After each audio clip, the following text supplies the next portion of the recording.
Bueno, muy buenos días a todos.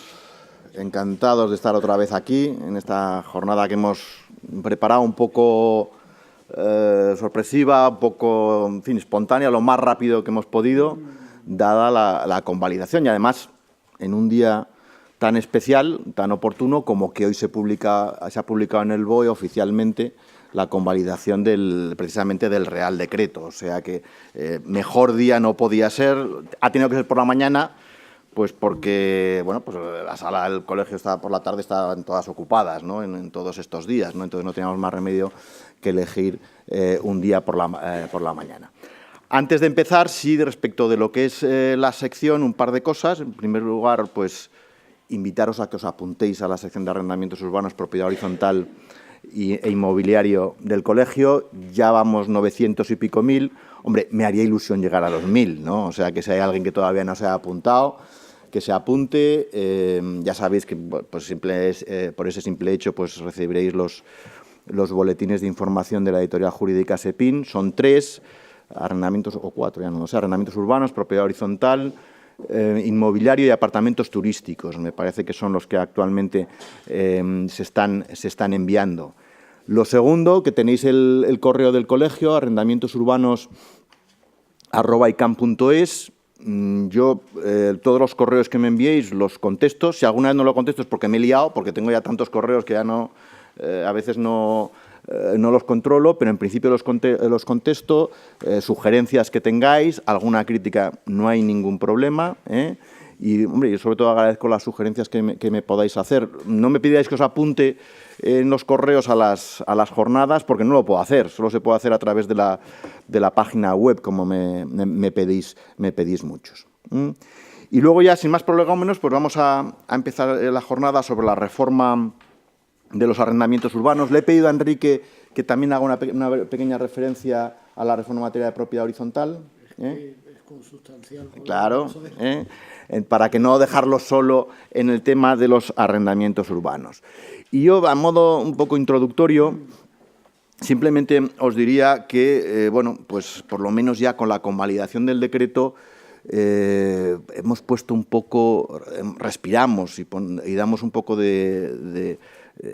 sé, de parada a lo que es este caos legislativo que ha habido en los últimos tiempos.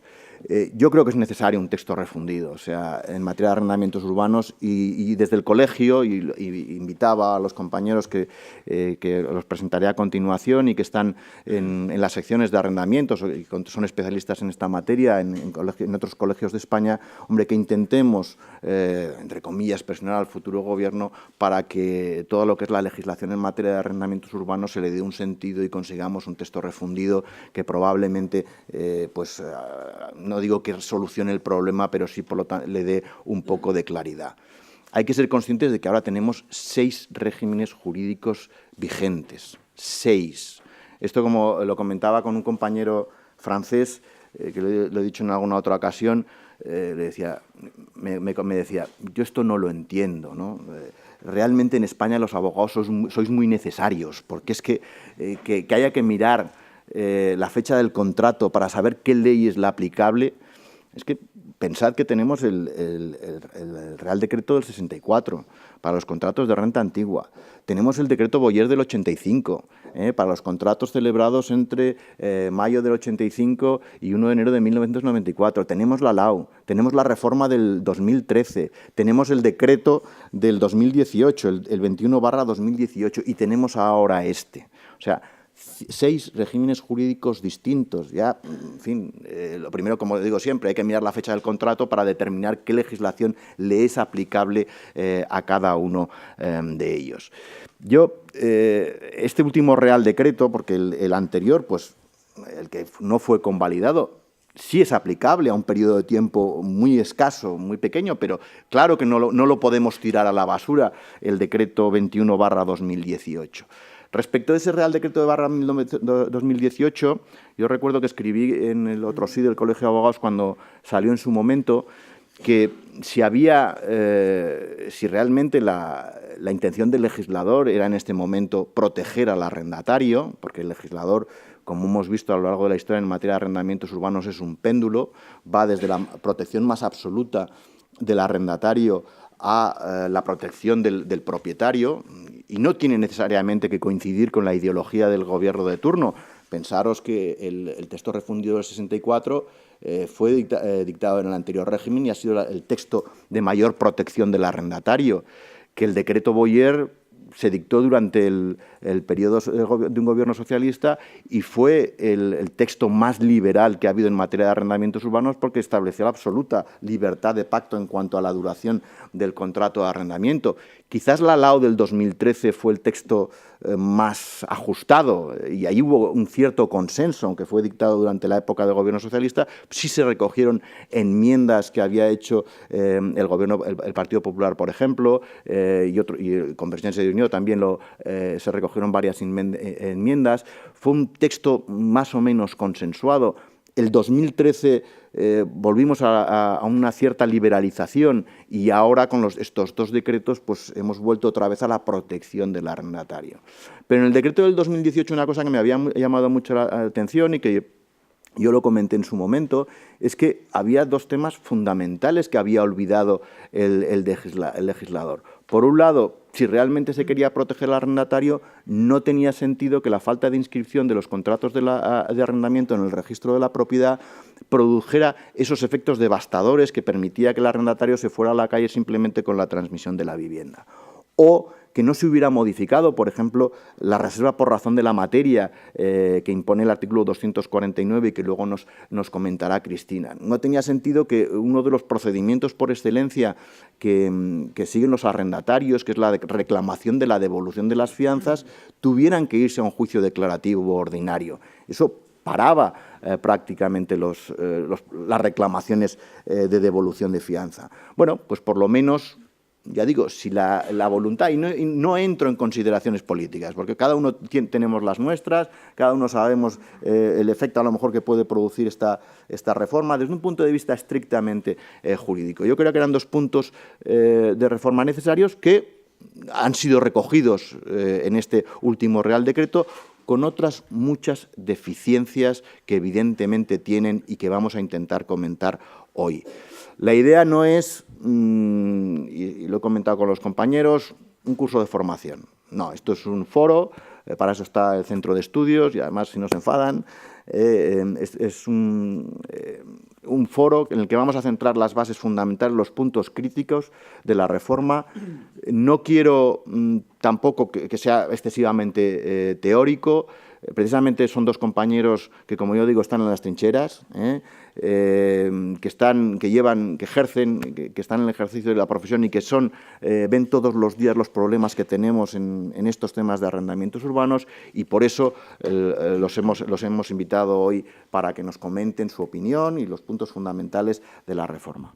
Y así nos van a acompañar el compañero Enrique Jurado, que es abogado en Málaga, que es el coordinador de la sección de arrendamientos urbanos en el Colegio de Málaga y que, bueno, pues he coincidido con él en el Congreso de la Abogacía Malagueña, que para mí es el mejor congreso que se celebra en España en materia jurídica.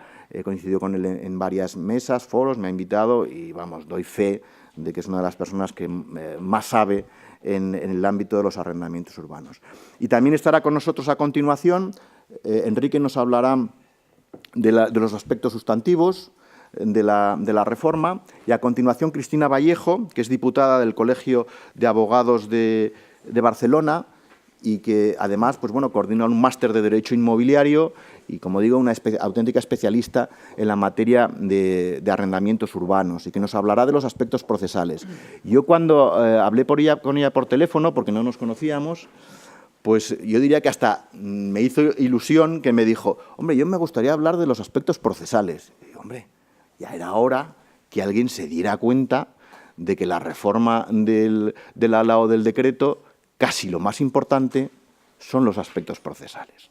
O sea, si hablamos de los aspectos sustantivos, pues bueno, hemos vuelto a la ley del 2013, a la anterior, perdón, a la reforma del 2013, con el cambio de duración, alguna cuestión criticable. Pero aquí, de verdad, donde lo vamos a notar los abogados es en las reformas procesal, en la introducción de los servicios sociales. Todos los problemas que nos va a acarrear el día a día la intervención de los servicios sociales. Y Cristina me dijo, yo quiero hablar de eso. Digo, pues encantado, porque de verdad tengo ganas de oírte. A ver qué dices. Bueno, y sin más ya prolegómenos, cedo la palabra a Enrique Jurado para que nos comente, si le das a los dos, este de aquí, se te oirá mucho mejor, para que nos comente los aspectos sustantivos de la reforma. Enrique, adelante. Pues nada, buenos días, compañeros.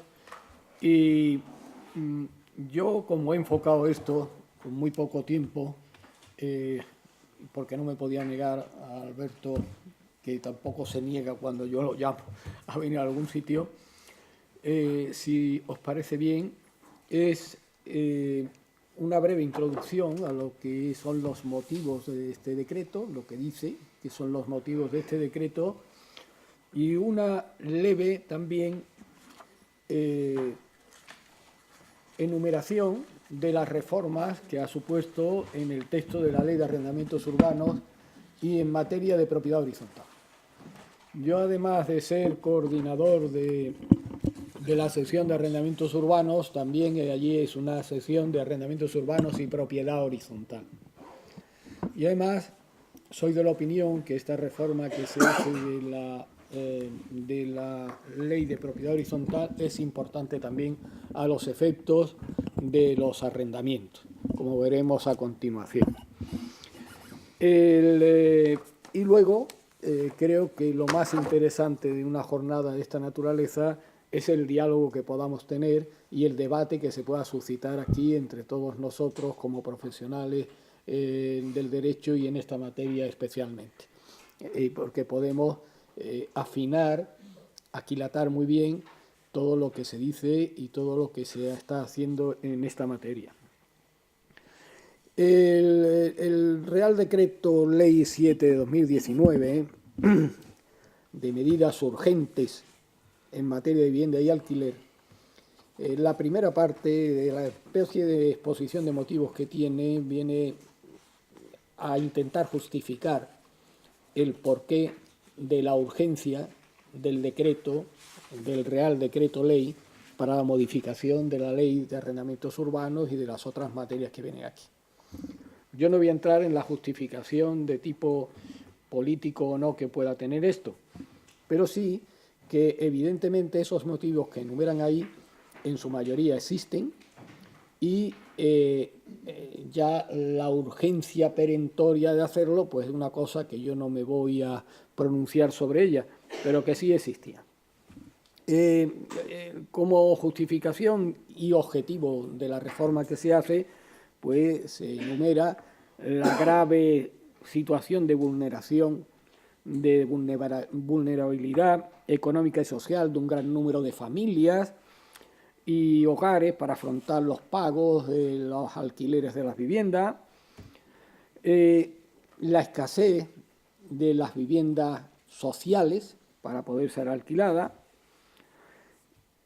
el incremento notable del número de desahucios, de procedimientos de desahucio que ha habido en los últimos tiempos, que cifra en un incremento anual del 5% aproximadamente de este tipo de procedimientos, y también las deficiencias en materia de accesibilidad en las edificaciones públicas para personas con las públicas no, en las privadas, de las personas con discapacidad y movilidad reducida, y todo eso pues hace que, invocando al artículo 47 de la Constitución española, que proclama el derecho a disfrutar de una vivienda digna y adecuada, y además también invocando de la Declaración Universal de Derechos Humanos de las Naciones Unidas,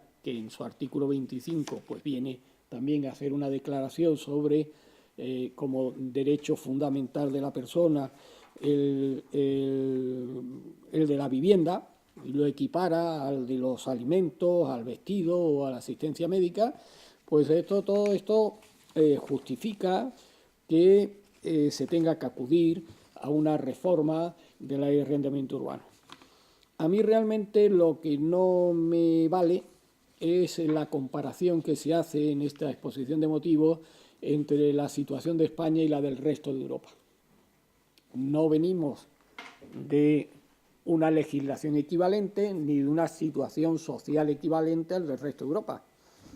Y tampoco me parece que tengamos que aspirar a que nuestros ciudadanos pues tengan que vivir en alquiler, como parece ser que es una pretensión de las que se dicen aquí. Digo que como justificación. Parece que lo mismo se tiene que elegir o poder vivir en alquiler como el acceso a la propiedad de la vivienda, que siempre ha estado muy protegido en este país y que parece que aquí, comparándonos con el resto de Europa, pues ese derecho pues no se entiende que pueda existir de esta manera. Se han modificado en varios apartados la ley de arrendamientos urbanos.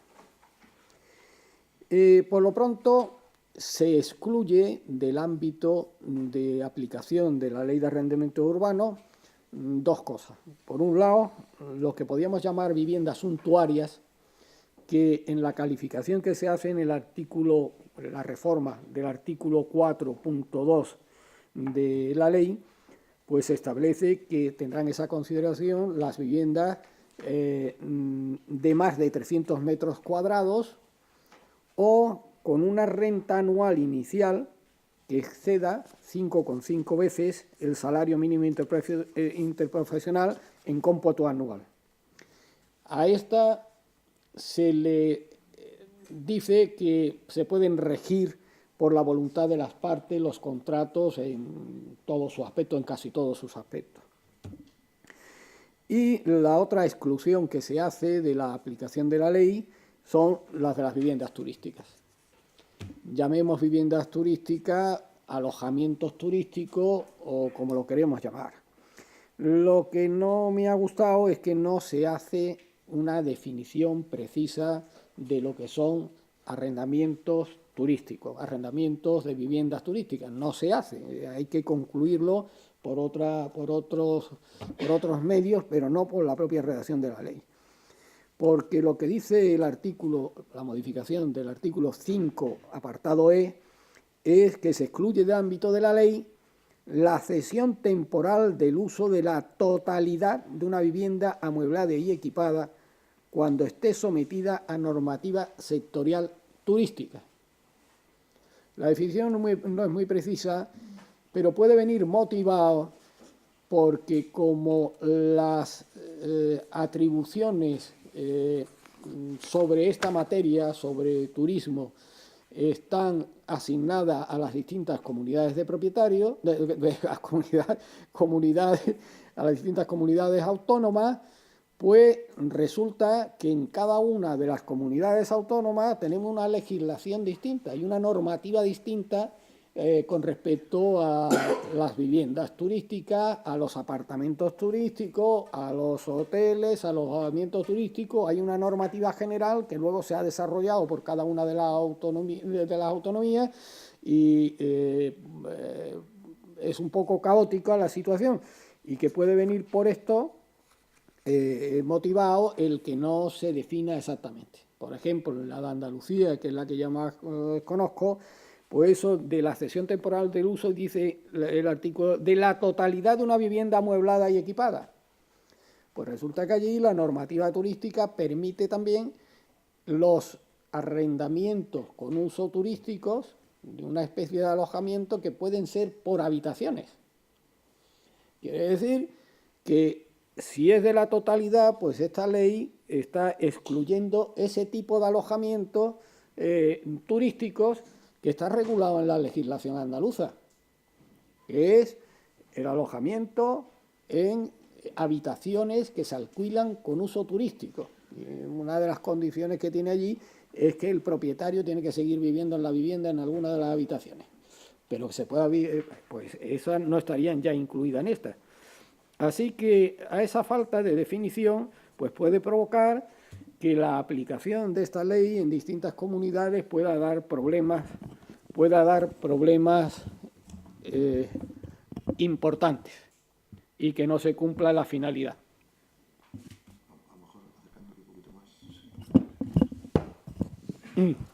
Vale.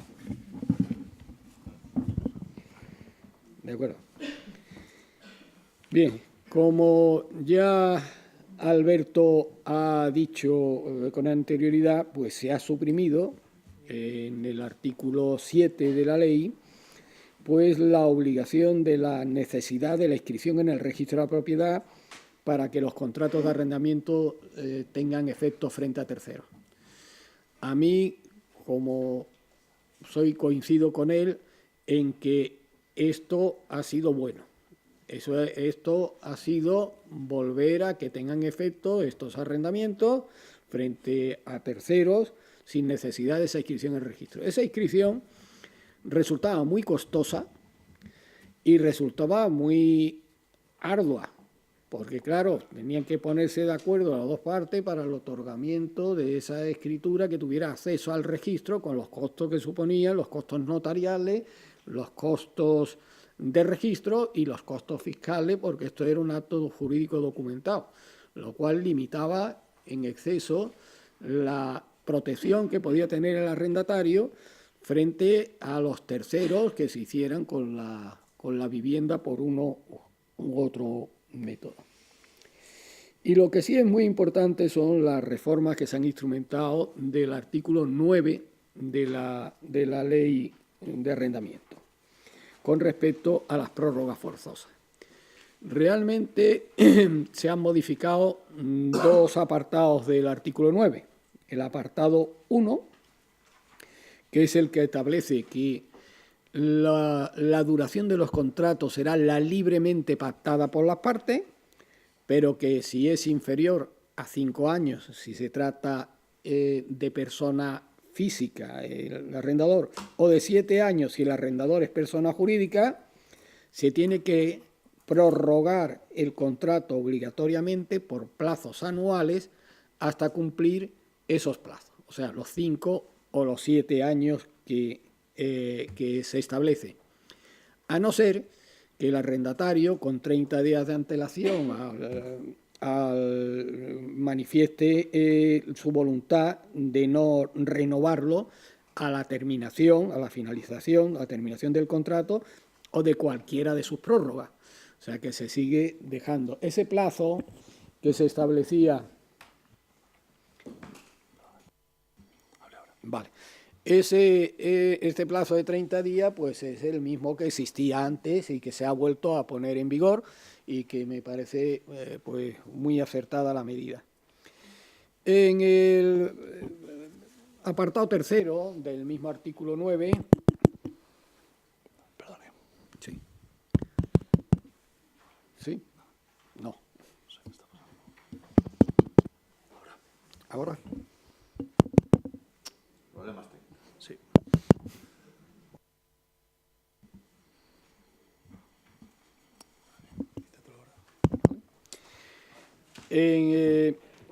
En el punto 3 del artículo 9 que decíamos antes,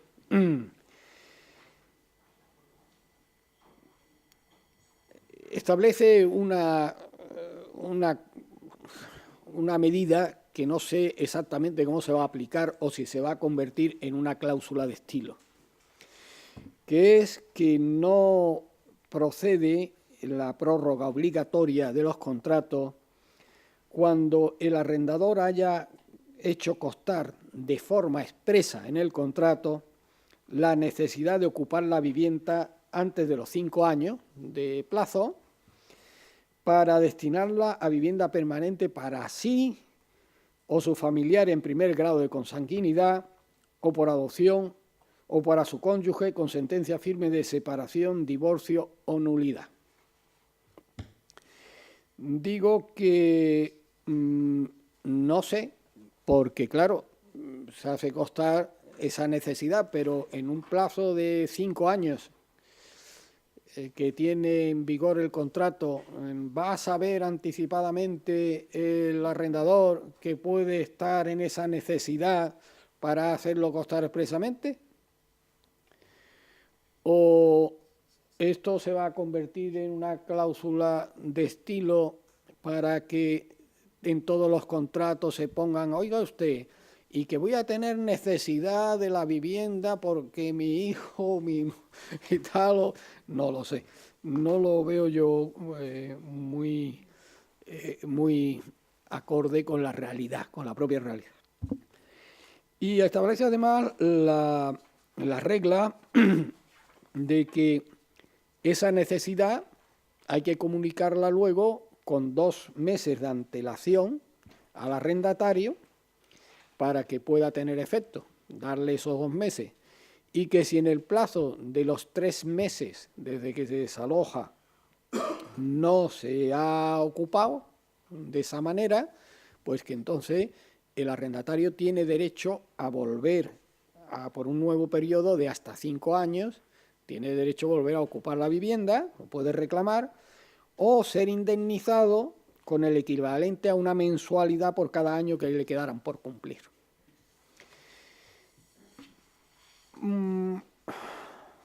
Ya os digo que no sé la eficacia que puede tener esto y si se va a compaginar muy bien con la realidad. En el artículo 10, también sobre la prórroga de los contratos, pues lo que viene a decir es que si llega el vencimiento del contrato o su prórroga, porque tened en cuenta que se puede pactar por 5 años, por 7 o por el periodo que se quiera, pero que va a ser probablemente muy habitual que se arriende por 1 año, con el plazo de 1 año, porque como la ley va a obligar a las prórrogas anuales hasta 5 años, pues la mayoría se van a curar en salud y van a pactar el arrendamiento por 1 año, excepto cosas excepcionales.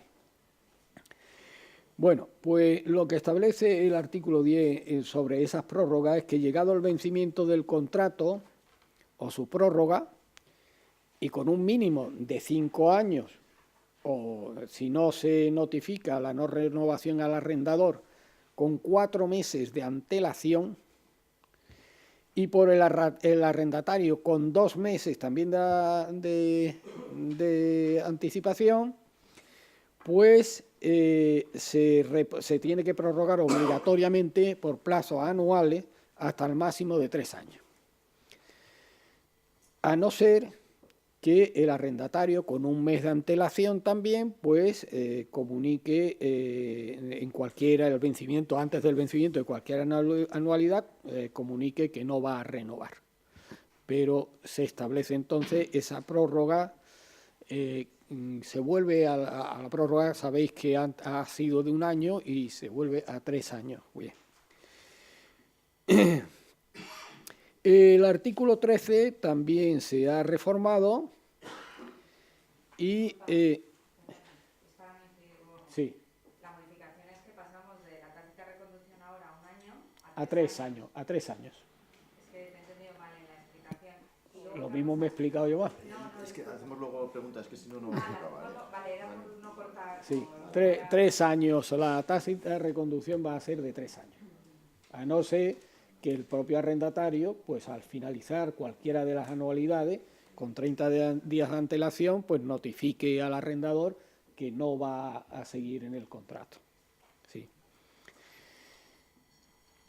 El artículo 13, pues lo que viene a establecer que es durante ese periodo obligatorio del contrato, de vigencia del contrato de 5 o 7 años, el arrendatario va a tener el derecho a continuar en el arrendamiento o que, aunque se haya ejercitado el retrato convencional, una sustitución fideicomisaria, una enajenación forzosa o una opción de compra. Que da igual, que ese plazo de 5 o 7 años lo va a poder seguir disfrutando en ese caso. Y el 14... lo que establece es que el comprador de una vivienda arrendada tiene que respetar los plazos y condiciones del arrendamiento durante los 5 o 7 años también, durante este periodo que veis que se repite continuamente. Y dice, aunque concurran los requisitos del artículo 34 de la ley hipotecaria. El artículo 34 sabéis que es el que compra con derecho, con buena fe de alguien que tiene inscrito su título en el registro de la propiedad. Y aquí lo que viene a decir es que aunque no figure inscrito en el registro de la propiedad, en consonancia con lo que hemos dicho antes, pues hay que respetar el contrato en los plazos mínimos estos que se establece. Y si el plazo es superior a esos 5 o 7 años y el arrendador es persona jurídica, que se incide mucho en esto, el adquirente queda subrogado por la totalidad de la duración pactada, salvo que concurran los requisitos del artículo 34 de la ley hipotecaria, o sea, que haya sido adquirente de buena fe. O sea, que en este caso, si se quiere cerciorar el arrendatario de que efectivamente se van a tener que respetar el plazo máximo, se ha arrendado por 15 años. Bueno, pues los 5 o los 7 primeros, mejor dicho, los 7 primeros, porque es persona jurídica, lo va a tener seguro. Pero si quiere cerciorarse que el resto del plazo va a seguir en el contrato y se van a respetar las condiciones, entonces sí que lo va a tener que escribir en el registro, porque aquí dice que si no está escrito y el que compra esa vivienda lo ignora, es un comprador de buena fe, pues entonces, a tenor de esto, a partir de ahí, y luego lo discutimos si queréis, pero yo entiendo e interpreto que a partir de ahí, de los 7 años eso, ya no va a tener por qué respetarse el plazo. Otra novedad es la del artículo 16 en su apartado 4, que establece también que si el plazo del arrendamiento es superior a 5 o 7 años, se puede llegar a pactar que en caso de fallecimiento del arrendatario, la subrogación sea por lo que reste de plazo, nada más. Y que no se puede pactar la renuncia a la subrogación cuando la persona que tendría facultad para subrogarse, que están enumeradas en la ley, se encuentre en una situación de especial vulnerabilidad, cosa que no define, con lo cual ahí podemos también tener nuestros problemas a la hora de la interpretación, o afecte a menores de edad, personas con discapacidad o personas mayores de 65 años.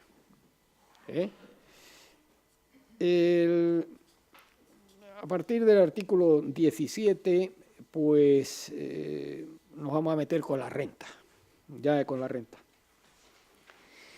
En el artículo 17 lo que se establece es la libertad de renta. Ahora bien, en la disposición adicional segunda se crea un índice de sistema de referencia del precio de alquiler de vivienda que no quita para esa libertad que está diciendo, pero que sí que puede ser un índice indicativo de cómo evoluciona para que los poderes públicos pues le metan mano otra vez a la ley e intenten de alguna manera limitar los precios de los alquileres o adopten cualquier otra medida. Por eso lo traigo a colación en el artículo 17. Se limita las actualizaciones de la renta. Se puede determinar por el índice que las partes acuerden, pero en cualquier caso el incremento que se produzca no puede exceder de la variación porcentual del índice de precios al consumo. O sea que ahí sí que hay una limitación. En el artículo 19 se han modificado también dos apartados. El apartado 1 lo que establece es que no se puede elevar la renta por obras de mejora dentro de los 5 o 7 años que estamos comentando en todo esto. Y pasados los cuales ya se puede incrementar en la cuantía que resulte de aplicar al capital invertido el tipo de interés legal del dinero incrementado en 3 puntos. pero que no puede ser ese aumento del 20% de la renta vigente en ese momento. Y una cosa importante, que de lo invertido, del capital invertido, hay que descontar lo que hayan sido subvenciones o ayudas públicas para esas obras, que se dan con mucha frecuencia pues, en la rehabilitación de edificios que están en los centros históricos, edificios antiguos, etc. Y en el 19.4 lo que sí se establece es que esas obras de mejora de la vivienda arrendada se puede pactar entre las partes. Puede haber un acuerdo entre las partes para que se incremente la renta en función de esas obras de mejoras que se hagan. Pero claro, tiene que haber el acuerdo de las dos partes. El artículo 20, también en el apartado 1, lo que se ha establecido es que las partes pueden pactar, pero siempre por escrito, que los gastos generales del inmueble sean de cuenta del arrendatario, que eso irá en función de la cuota de participación o de su superficie si no está en régimen de propiedad horizontal. Pero se tiene que pactar en el contrato. Y lo que es una novedad es lo de que los gastos de gestión inmobiliaria y formalización del contrato serán a cargo del arrendador si éste es persona jurídica. No explica por qué, pero establece esto. El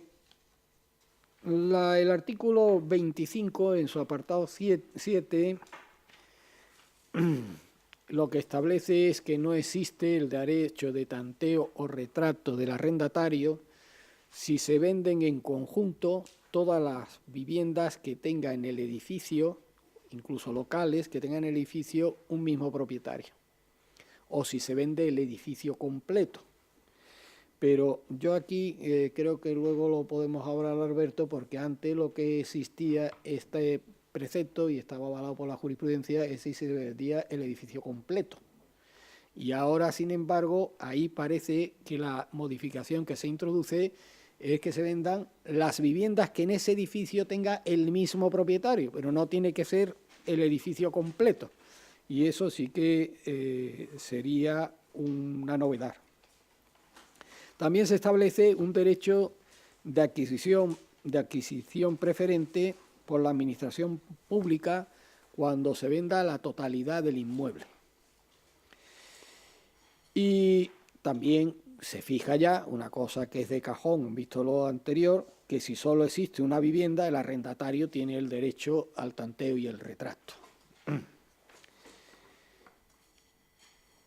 El artículo 36.1 también aquí es volvemos un poco a tiempos pasados, porque aquí se fija que la fianza tiene que ser una mensualidad renta en vivienda y 2 en uso distinto a vivienda.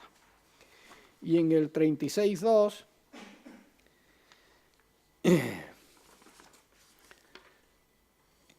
con respecto a la fianza también lo que establece es que se pueda actualizar esa fianza, ya sea aumentándola o disminuyéndola, cuando se haya transcurrido el plazo de 5 o 7 años.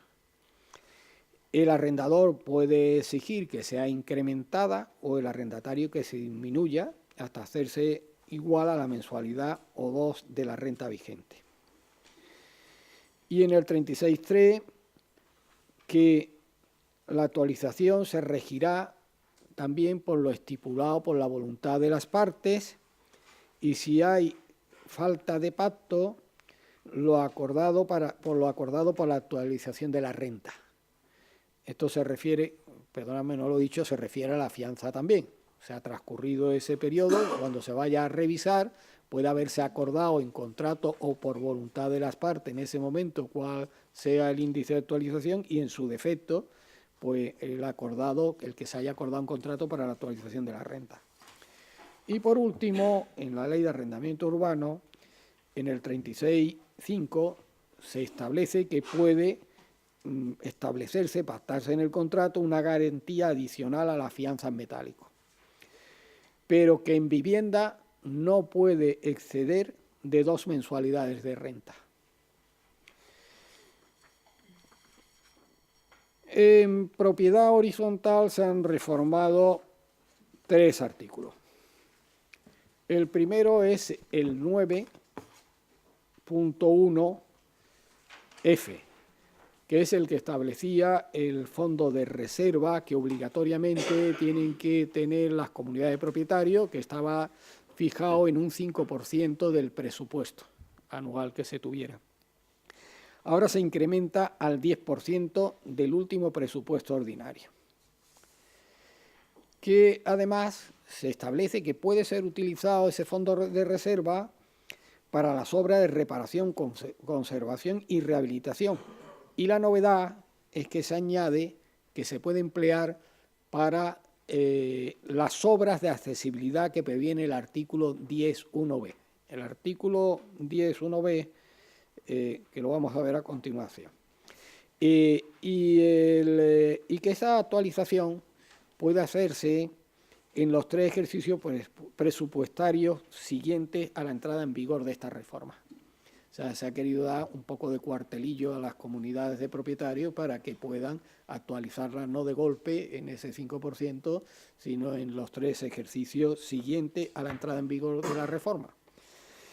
El artículo 10.1b es el que establece en propiedad horizontal la obligación de la comunidad de realizar las obras necesarias, no solo de accesibilidad, sino ahí entran como accesibilidad también, no solo las rampas, las sillas mecánicas, los ascensores, sino que si leéis ese artículo, que si no lo puedo leer yo, que está por aquí, ahí interviene también los métodos o los sistemas de orientación para ciegos y sistemas de todo tipo de accesibilidad a todo tipo de cosas. Y ahí lo que se ha hecho, bueno, y que es obligación de la comunidad, sin acuerdo de junta, sino a simple petición del comunero, hacer esas obras siempre que no sobrepasen la cuantía que establece la ley, que son la de el importe de 12 mensualidades ordinarias en la realización de este tipo de obras. Y ahora lo que se ha añadido es que cuando las ayudas públicas a las que la comunidad, y dice, pueda tener acceso, alcancen el 75% del importe de las mismas, en cualquier caso es obligatorio. Pero lo que me he fijado y quiero destacaros es que dice pueda tener acceso, pueda. Eso nos puede dar también mucho juego y puede ser también causa de controversia, porque no dice que le hayan concedido la ayuda o la subvención, sino que pueda tener acceso a esas ayudas, que alcancen el 75%. Y yo me pregunto, ¿qué pasa cuando estén establecidos este tipo de ayuda y no la solicite la comunidad? Yo creo que con esto queda claro que tendría obligación de solicitarla, y en cualquier caso, si se determina que sí que podría tener esa ayuda, serán obligatorias también de realizar esas obras sin más. Y por último, el 17.12, que es el más conflictivo desde mi punto de vista, pero que va en consonancia con lo que se ha legislado también para excluir de la ley de arrendamientos urbanos los arrendamientos de ese tipo, los arrendamientos de viviendas turísticas. Porque aquí se establece la posibilidad de limitar o condicionar la actividad de ese tipo de arrendamiento, y dice la ley literalmente, suponga o no modificación del título constitutivo o de los estatutos por el voto favorable de las 3/5 partes de los propietarios, que representen a su vez las 3/5 partes de las cuotas de participación, el 60%. Y por esa misma mayoría también se pueden establecer cuotas especiales de gastos o incremento en la participación de los gastos de la vivienda que no supongan un incremento superior al 20%. Y que estos acuerdos no tienen efectos retroactivos. Pues luego, si queréis, podemos comentar esto más a fondo, pero mi opinión es que esto viene a alterar toda la jurisprudencia que hay, por ejemplo, del Tribunal Supremo y el Tribunal Constitucional, diciendo que el derecho de propiedad es un derecho especialmente protegido y que no se puede condicionar su uso, el uso que se quiera hacer de ese derecho dominical, más que en los casos que la ley previene expresamente, que son con perjuicio de terceros, con una serie de casos muy limitados y muy restrictivos. O sea que esto da un giro y un vuelco notable a lo que hasta ahora veníamos conociendo sobre esto. Y por último, que esos acuerdos no tienen efectos retroactivos. Esto también tiene su lógica, porque evidentemente si ha habido personas que han comprado viviendas para arrendamientos turísticos, tienen todos sus permisos y todas sus licencias, ahora no se le podría alterar ese derecho que tienen ya usando y adquirido, diciéndole, no, mire usted, y ahora no puede usted poner viviendas de este tipo en una comunidad de propietarios. Yo ya estáis viendo que no soy muy partidario de esto, porque creo que esos problemas que se detectan y se están detectando cada vez con más frecuencia en este tipo de arrendamientos con respecto a las comunidades propietarias y otros vecinos, deben de tener una solución distinta a esta. Deben de tener la solución, por ejemplo, que le han dado en una reciente sentencia de la Audiencia de Granada, creo que es, que ha aplicado lo que establece la ley de propiedad horizontal sobre actividades molestas. Bueno, mire usted, si efectivamente es una actividad que no se ejerce conforme a lo que tiene establecido la ley de respeto al tercero, etcétera, etcétera, pues yo prohíbo el uso que se le está dando a ese piso por esa causa. Bueno, y yo quizás me he extendido demasiado. No te preocupes. Muchas gracias, Enrique. Yo creo que has tocado todos los puntos fundamentales de la reforma. No creo que te hayas dejado ninguno. Alguno podemos luego, alguna aclaración, como decía la compañera, pues la hacemos luego, alguna duda que pueda surgir. Yo creo que nos podemos también hablar sobre todo en las garantías, fianza, temas de renta, limitación de la renta, que es pues, lo que va a provocar más problemas en el futuro, pero yo creo que lo dejamos para el debate. De los arrendamientos turísticos lo diré al final, pero acordaros que la próxima jornada va a ser precisamente sobre los arrendamientos y alojamientos turísticos en la Comunidad de Madrid. Y sin más preámbulos, Cristina, tu turno. Yo te hago de secretario, ¿eh? Yo me vas diciendo y yo voy pasando aquí. Bueno, aquí me han dado esto que supongo... Ah, estupendo, ¿no? entonces ya está. Bueno, buenos días a todos. En primer lugar, dejarme agradecer al Colegio de Abogados de Madrid por la invitación, a Alberto por la confianza de estar aquí en esta mesa y a Eugenio Ribón, que supongo que habréis notado los colegiados, que las secciones son el motor de la vida colegial y efectivamente pues la formación que pueden proporcionarnos a todos los colegiados y colegiadas es fundamental para el ejercicio de nuestra profesión y más cuando llevamos ya una época que los viernes es el viernes de los decretos y que no nos da tiempo con el día a día ponernos al día, con lo cual estas jornadas, aunque solo sea para leer la ley conjuntamente y hacer un paréntesis en el juicio que no tenemos hoy y leer la ley, ya sirven para algo. Así que espero ser muy práctica. He hecho, nada, las diapositivas que os he preparado es las reflexiones y los artículos que se modifican, no tienen más contenido, pero sí que nos sirven como guía de apoyo para lo que vamos a ir tratando.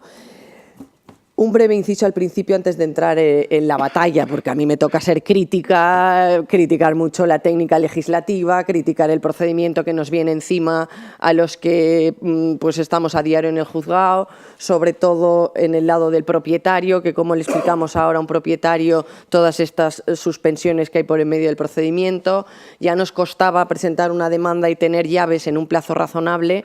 no quiero pensar hacia dónde nos va a llegar esta reforma, así que solo me queda ser crítica y luego pues valorar, pues como no, la postura del abogado del arrendatario, que también lo tiene que tener, pobre hombre, que no puede pagar la renta y que tiene que tener sus garantías, que por supuesto no se las vamos a negar, pero con esta reforma veremos que los servicios sociales se convierten en una parte cuasi procesal, porque se les ha dado un protagonismo que vamos a ver hacia dónde nos lleva, porque si esta ley dotara económicamente al SAMUR social o en Barcelona o en Cataluña a los servicios sociales de un parque de viviendas sociales, pues estaríamos todos encantados. Los propietarios, hasta en cierto modo, que a muchos pues también les sabe mal tener que sacar a familias de su casa porque no les paguen la renta, pues que tuvieran una vivienda social.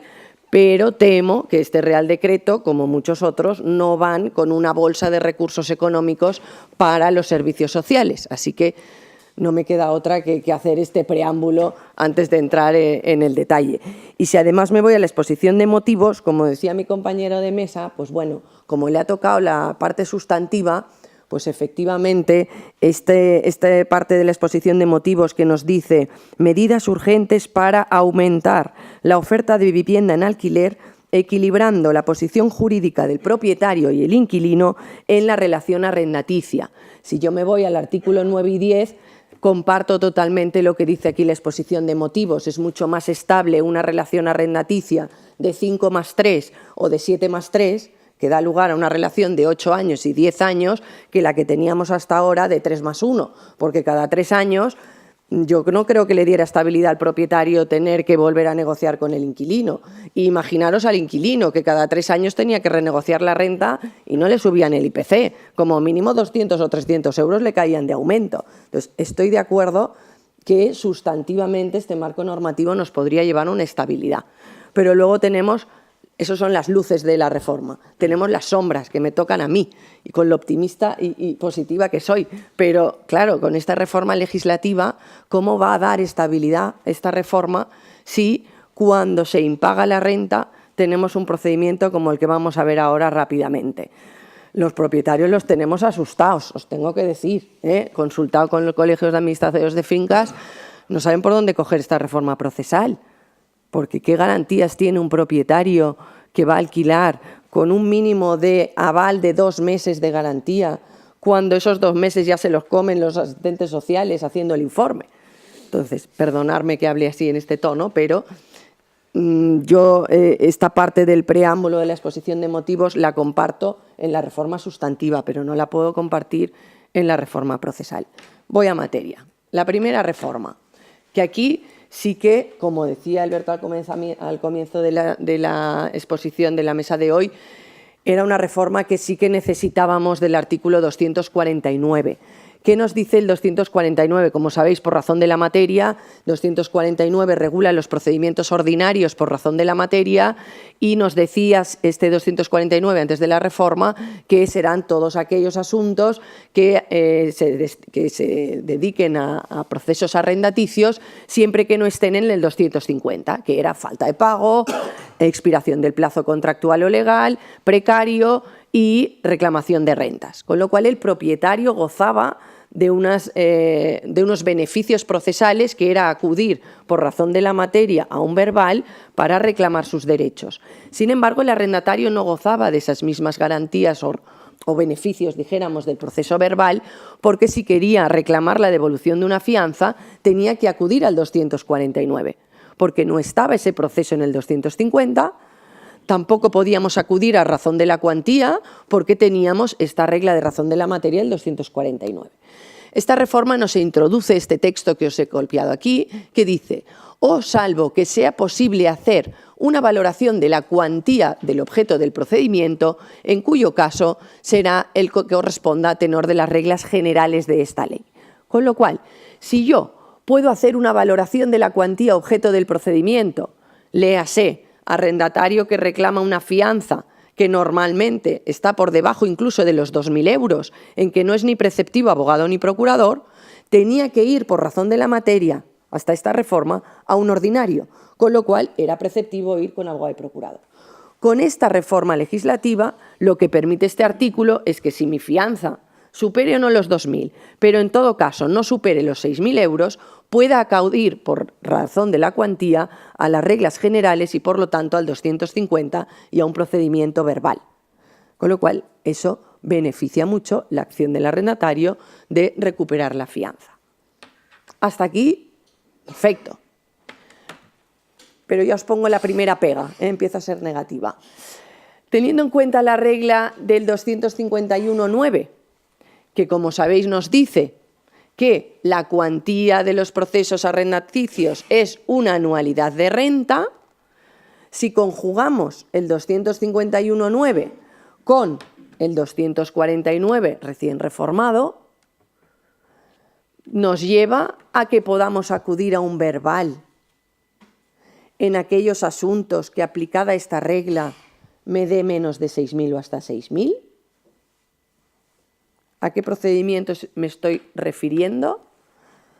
A todos los procedimientos de contratos de renta antigua, que por supuesto una anualidad de renta no llega a los 6.000 euros y que por lo tanto, por ejemplo, causas de necesidad, cualquier cosa que queramos debatir de esos contratos sujetos al lado del 64 y que por la regla del 251.9 no llegue a 6.000 euros, no estamos hablando de cuantía, que es lo que expresamente dice la reforma, pero ¿encontraremos algún juzgado que con esta interpretación nos permita a los arrendadores ir a un verbal para plantear una causa de necesidad? Igual digo una barbaridad, pero igual tenemos que sacar nuestra hoja Excel porque habrán jueces que prefieran hacer un verbal y con la regla del 251.9 diga, oiga, ¿cómo es posible hacer una valoración de la cuantía? La hacemos por el 251.9 ex lege, pues me voy al verbal. Yo lo veo un poco forzado, ¿eh? Yo no estoy conforme con esta interpretación. Pero bueno, ahí lo dejo para el debate, porque aquí cada artículo da para debatir. Yo creo que cuando nos dice, o salvo que sea posible hacer una valoración de la cuantía, estamos hablando de reclamaciones de cantidad, que hasta ahora, si no eran las propias del 251, posibilitaban ir al verbal, pero si no, nos teníamos que ir directos al ordinario. Con esta reforma, cualquier reclamación de cantidad que tengamos que hacer, incluso el arrendador por daños y perjuicios, se le entrega la posesión, tiene la diligencia de lanzamiento donde se reseñan los daños y perjuicios y para esa reclamación el arrendador no podía ir al verbal por razón de la materia, tenía que ir al ordinario. Y igual solo tenía que reclamar el pulir el parquet, que eso no entra, pero bueno, por poner un ejemplo, o cambiar las ventanas porque me las habían rajado, porque el arrendatario se había enfadado con el lanzamiento y, bueno, cuántas destrozas vemos en los pisos cuando nos los dejan, ¿no? Bueno, pues con esta reforma entiendo que todos aquellos daños y perjuicios que queramos reclamar inferiores a 6.000 euros, el arrendador podrá ir a un verbal. Y, sobre todo, lo que no hay duda es lo que planteábamos al principio, que es la fianza. Pero lanzo para el debate lo que os decía de los procedimientos por razón de la materia. Bueno, esta es como la reforma más positiva que podemos hablar de las reformas procesales. Entramos en el lío. El artículo 440, apartados 3 y 4. Veremos que hasta en 4 ocasiones repite estos apartados que el lanzamiento se debe realizar con un día y hora exactos. Con lo cual, el decreto de admisión a trámite de la demanda, que después de las distintas reformas legislativas viene siendo un libro ya, porque tiene tantas hojas, más hojas que nuestra demanda, ¿eh? El decreto de admisión a trámite de una demanda de desahucio por falta de pago es más largo que nuestra demanda. Bien, pues ahora tiene que añadir que los lanzamientos se realizarán en un día y hora exactos. Sea el lanzamiento que se prevé para el caso de que no haya oposición, o sea el lanzamiento que se prevé para el caso de que haya vista, con lo cual es más tarde. Esta medida no estaba prevista en el Real Decreto 2118 e incluso os diré que en el texto que circula previo a la reforma, lo que realmente se contemplaba en la reforma era que expresamente se prohibían los lanzamientos abiertos. para que entendamos un poco lo del día y hora exacto, porque aquí vuelvo a lo de la técnica legislativa. ¿Qué es exacto? Pues día y hora, ¿no? Exacto, ¿qué significa? ¿Por qué estamos repitiendo tanto en la ley día y hora exacto? Pues porque el legislador aquí está pensando en la problemática que va en aumento, no sé aquí en Madrid, pero en Barcelona los lanzamientos abiertos este año pasado han significado un 5% de los lanzamientos, pero es que hacía 2 años que significaban el 0,0. Después pasamos al 1, pasamos al 5 y ya en lo que llevamos de trimestre ya vamos en aumento. ¿Por qué? Porque vemos un impedimento en el cumplimiento de las resoluciones judiciales por plataformas, por la vida social, por la implicación que hay y porque los desahucios por falta de pago están sustituyendo casi las ejecuciones hipotecarias. Porque hay gente que falta en el pago, no por la pillería que teníamos los que sufríamos los desahucios por falta de pago, sino porque hay muchas situaciones de vulnerabilidad que efectivamente no pueden pagar la renta. Pero insisto en lo otro, ¿tiene que sufrir el propietario estas situaciones o lo tiene que sufrir la política social de las administraciones públicas? Dicho esto, ¿qué pasa con los lanzamientos abiertos? ¿Por qué se ha previsto esta reforma en los apartados del artículo 440, apartados 1 y 2? Hay algunos comentaristas y autores de artículos y expertos en inmobiliario que nos dicen, y magistrados, que nos dicen que los lanzamientos abiertos es una práctica que vulnera las garantías procesales del demandado, puesto que no sabe cuándo se va a practicar el lanzamiento. Lanzamiento abierto, creo que todos los que estamos aquí lo sabemos, pero el ejemplo es que reciben una diligencia y dicen se va a practicar en el plazo de 1 semana, a contar de lunes a lunes, o de 15 días, es el más amplio que he visto. Ahora empiezan a ver de 1 mes, que eso sí que me parece que bueno, podrían llegar a vulnerar algo, pero en 1 semana o 15 días el arrendatario sabe que va a ser lanzado, pero no sabe el día y hora exactos que ahora la reforma me obliga. Pero cuidado, vamos a situar en las circunstancias del caso en concreto cuando se acuerdan por los juzgados lanzamientos abiertos. Se acuerdan cuando llevamos un mínimo de 3 suspensiones, que es, yo tenía una fecha y una hora, hora no, hasta entonces era fecha de lanzamiento en el decreto de admisión, voy y lo tengo que suspender. Voy una segunda vez, esta vez con policía y con asistenta social, y lo tengo que volver a suspender. Porque en la segunda vez es que tengo un animal, y entonces tengo que llamar a la protectora de animales. Voy una tercera vez y resulta que es que el día de antes me han operado de la rodilla y no puedo caminar, no tengo movilidad para irme. Bueno, pues tenemos que hacer venir al médico forense. Yo es que el récord era que no cabíamos en la vivienda, éramos 3 asistentes sociales, 3 personas del servicio de actos de comunicación, el abogado del arrendatario, la familia del arrendatario al completo. Ya no sabes si son hijos o hijos postizos, porque también he visto que se ceden hijos de los vecinos, el perro, el gato, con todos los respetos, pero era el 4º lanzamiento y no se podía practicar. Entonces, cuando llegamos a esta serie de situaciones, se tiene que practicar un lanzamiento abierto, porque esto es lo pacífico, pero luego te encuentras las situaciones, como digo, de las plataformas encadenadas o que no se puede practicar porque incluso el Servicio de Actos de Comunicación pues, teme porque pueda entrar ahí o porque pueda cumplir con las resoluciones judiciales. ¿Compartimos en este foro que es una práctica que vulnera garantías procesales? Cada uno puede tener su opinión personal. A mí me corresponde, como ponente de la ponencia, ceñirme al principio de legalidad y no dar mi opinión. Y el principio de legalidad, si yo me voy a la observación general 7 del Comité de Derechos Económicos, Sociales y Culturales de la ONU, que es donde se remiten los expertos para decir que vulnera el procedimiento, empiezo a leer y me dice que en desalojos forzosos en los que un arrendatario ha formado parte del procedimiento, es conocedor de las fechas en que se le ha dado la oportunidad de cumplir voluntariamente las resoluciones, y en lo que estamos haciendo es vulnerar un derecho fundamental, como es cumplir la ejecución de una resolución judicial, no se está vulnerando el expositivo 15 de la Observación General número 7 del Comité de Derechos Humanos. Con lo cual, ¿qué me implica esta reforma? Y vuelvo a la reforma.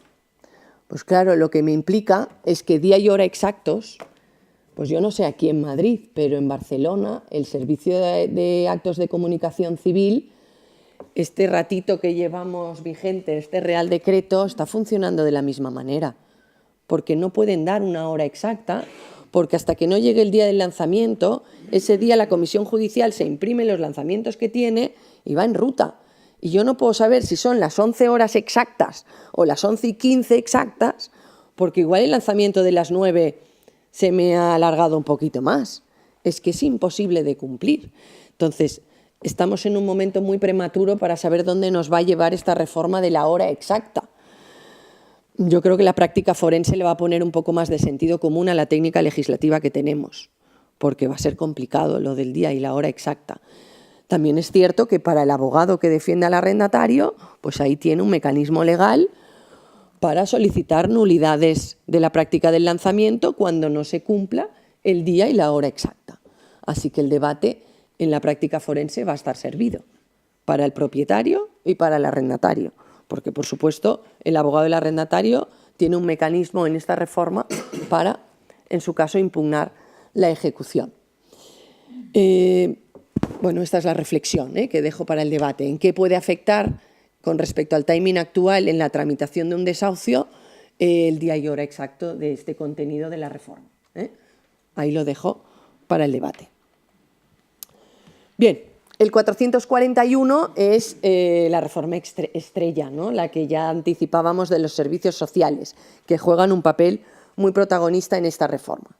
Comenzamos con la autorización de cesión de los datos, el consentimiento de los interesados, que es lo que veíamos en la reforma introducida por la Ley de Ocupación Ilegal y que ahora lo llamamos autorización de cesión de datos. ¿Qué nos dice la reforma? Que se informará al demandado de la posibilidad de que acuda a los servicios sociales y, en su caso, de la posibilidad de autorizar la cesión de sus datos para que Servicios Sociales pueda apreciar si es una situación de vulnerabilidad. Que aquí lo enlazo con lo que ha dicho el compañero. Artículo 16.4, subrogación mortis causa. Situaciones de especial vulnerabilidad. Aquí lo volvemos a ver. Situación de vulnerabilidad. ¿Y qué situación es esa? Pues tendremos que ir a la legislación especial, pero ¿no podríamos hacer una remisión ex lege objetiva? Que tenemos una ley que ya define cuál es la situación de vulnerabilidad. Es que situación de vulnerabilidad lo vamos a ir viendo, pero este Real Decreto a los efectos de esta ley no me lo define, Así que cosecha propia, señores. Bueno, y nos dice también, a los mismos efectos, de oficio, el juzgado comunicará la existencia del procedimiento a los servicios sociales. Bien, antes de ver los problemas, vamos a poner en relación este 441 con los artículos 150.4 y 441.1 bis, que fueron reformados con la Ley de Ocupación Ilegal, que, como sabéis, entró en vigor el pasado mes de julio, Ley 5/2018 de 11 de junio. Estos dos artículos que nos decían que cuando la notificación de una resolución judicial contenga una fijación de fecha para lanzamiento, se dará traslado a los servicios sociales siempre y cuando se hubiera otorgado el consentimiento por los interesados. Bien, ¿qué se ha hecho?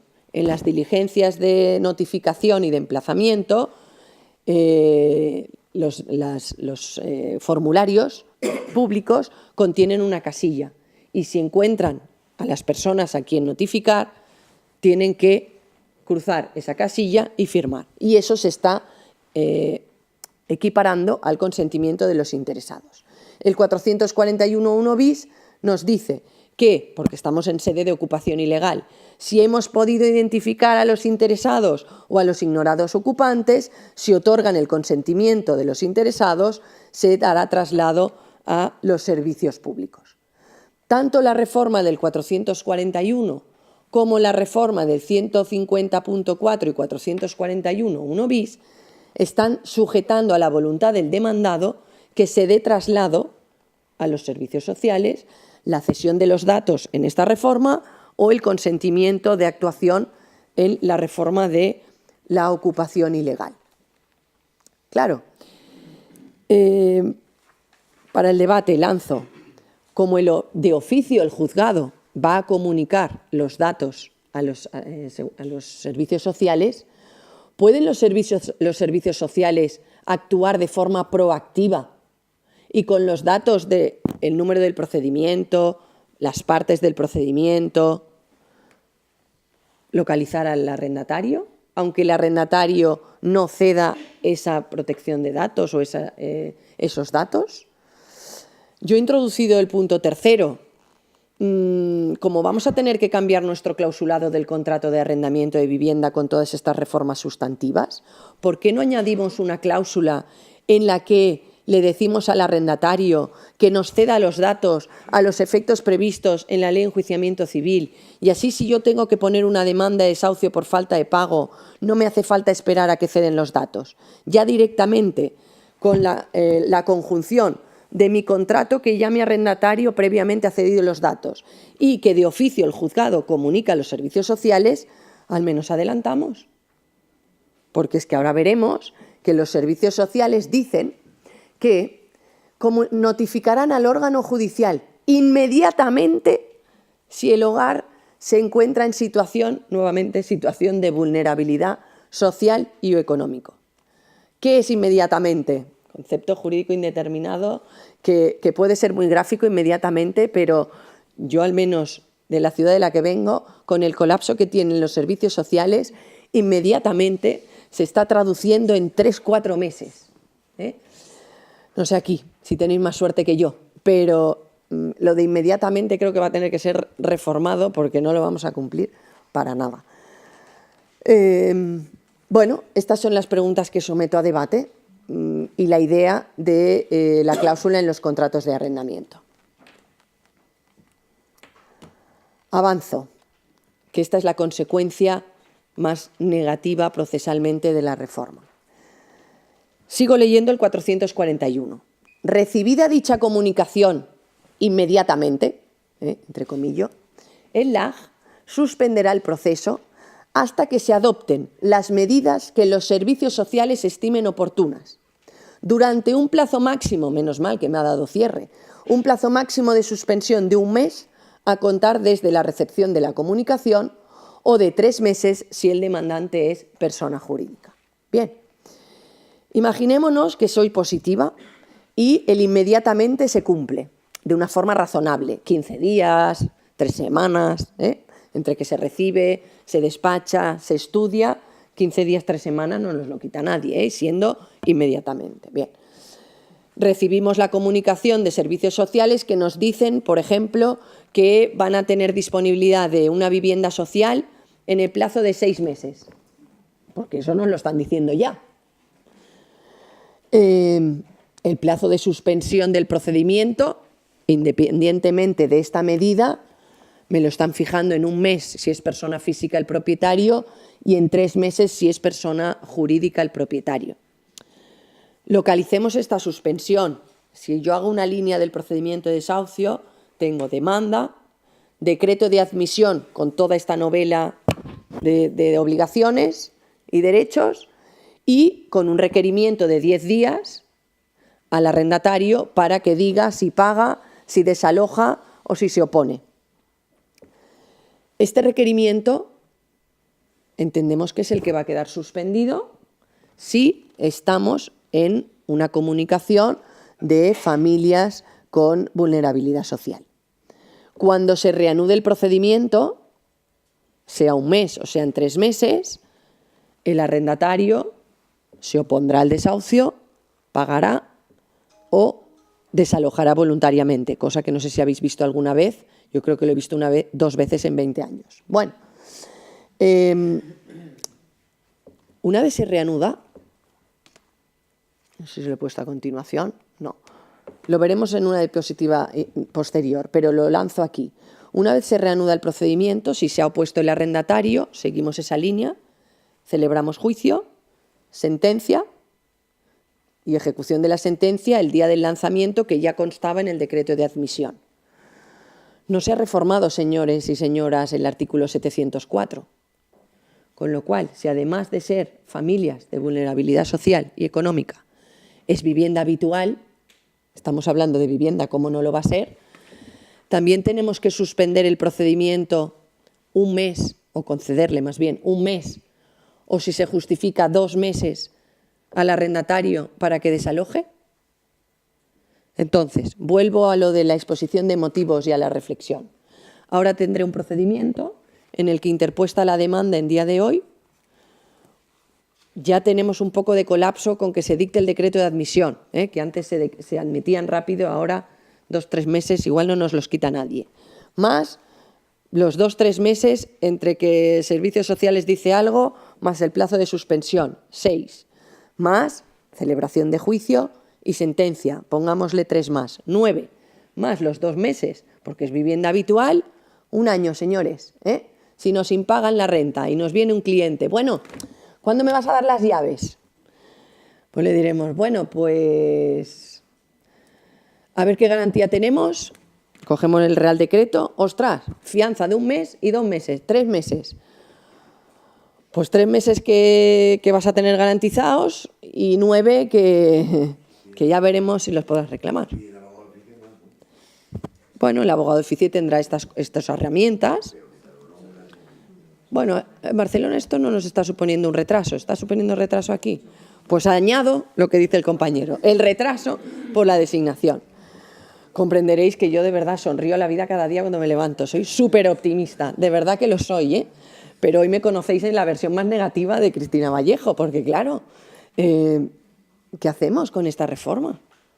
¿Cómo le encontramos esa visión positiva? Pues no lo sé.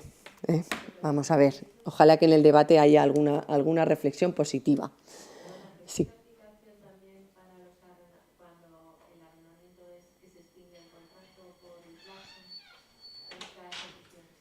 Claro, sí. 251. Dejamos luego las preguntas. Sí. El debate lo dejamos para luego y las aclaraciones. De momento me dejan reflexionar conmigo mismo, y luego hacemos debate. Pero ya os sirve, ya tomar nota de mis reflexiones. Sigo para ir rápido y que nos quede mucho tiempo de debate. Ya estoy acabando. Primera reflexión. Va a quedar al arbitrio de los servicios sociales si estamos ante una vulnerabilidad o no, porque esta reforma no me la está definiendo. Con lo cual voy a tener que fiarme que Servicios Sociales me diga si estamos en esa vulnerabilidad o no. Digo yo, hemos perdido una oportunidad para ser objetivos. Técnica legislativa, era tan difícil, legislador. Tenemos 2 leyes, una ley 1/2013 y un Real Decreto Ley 5/2017, que en el artículo 1.2 nos dice cuáles son las situaciones de vulnerabilidad. Os pongo ejemplos: familia numerosa, unidad familiar monoparental con hijos, unidad familiar con menor de edad, deudor mayor de 60 años. Estas situaciones que prevé el artículo 1.2, que son de la A a la H, son objetivas, están reguladas en una ley. Estas situaciones son situaciones de vulnerabilidad. Pues hace falta todo esto, objetivémoslo y ya no hace falta esperar que Servicios Sociales nos diga nada, él inmediatamente, ya nos lo saltamos. El abogado del demandado, sea de oficio o no, tiene 10 días para decir, oiga señores, suspéndanme el procedimiento porque estoy en esta ley. Aporto la documentación y la traslado a los servicios sociales para que me den una solución. Hubiera sido más sencillo. Y luego, una vez trasladado, los periodos máximos de suspensión, porque el propietario no tiene la facultad de ser una administración pública, le damos ese tiempo y continuamos. Sigo. Lo que os decía antes, esta suspensión va a afectar a también la ejecución, porque no se ha reformado con el 441.5 el 704. No nos han dicho, bueno, ¿saben qué? Que como para las situaciones de vulnerabilidad ya hemos previsto toda esta técnica, el 704 no será de aplicación. No, 704 sigue de aplicación. Y cuando el inmueble cuya posesión se deba entregar fuera vivienda habitual, del ejecutado o de quienes él dependan, con lo cual la unidad familiar vuelve a ser protagonista, el secretario judicial le dará un plazo de 1 mes para desalojar. Otro mes. Si el lanzamiento con día y hora exacto que estaba previsto no cumple con este mes, se va a suspender. Y si además el letrado del arrendatario, que está en su derecho de hacer su trabajo y defender al arrendatario, me comunica cualquier circunstancia para prorrogarlo, tengo una prórroga de 1 mes. Con lo cual, tendremos 2 meses más prórroga del procedimiento. Con esto acabo y empieza el debate. La ejecución. El 500, os facilitarán el PowerPoint, ¿vale? El 590.4. Se añade este párrafo. No obstante, cuando se trate de vivienda habitual, porque el 549, acordaros que es la excepción al plazo de espera del 548, que nos decía, no hace falta, señores propietarios, que se esperen usted 20 días desde la firmeza para ejecutar un desahucio por falta de pago o un procedimiento del artículo 250.1.1. Les eximimos del plazo de espera. Eso es lo que nos decía el 549. Pero ahora dice, ojo, apartado cuarto, cuando se trate de vivienda habitual, con carácter previo al lanzamiento, deberá haberse procedido en los términos del artículo 441.5. El 686.1 en ejecución hipotecaria, lo mismo. Nos dice, en el requerimiento de pago al deudor, habrán de incluirse las indicaciones contenidas en el artículo 441.5, produciendo iguales efectos. O sea que a la pregunta de la compañera, no solo el 441.5 se va a aplicar a los desahucios del artículo 250.1, sino también a las ejecuciones previstas y al requerimiento de pago previsto en el 686.1. Se traslada a la ejecución la intimación del 441.5. Y yo aquí insisto de nuevo, ya que estoy hablando de la ejecución del 704. Bueno, es un repaso de lo que dice la ley, con unas cuantas reflexiones personales. Y ahora, por favor, yo tengo unas ganas tremendas de empezar el debate. Muchas gracias, Cristina. Muchas gracias. Yo, de verdad, me alegro mucho que me ayude a concienciar a todos los compañeros de que de la reforma lo más importante son los aspectos procesales.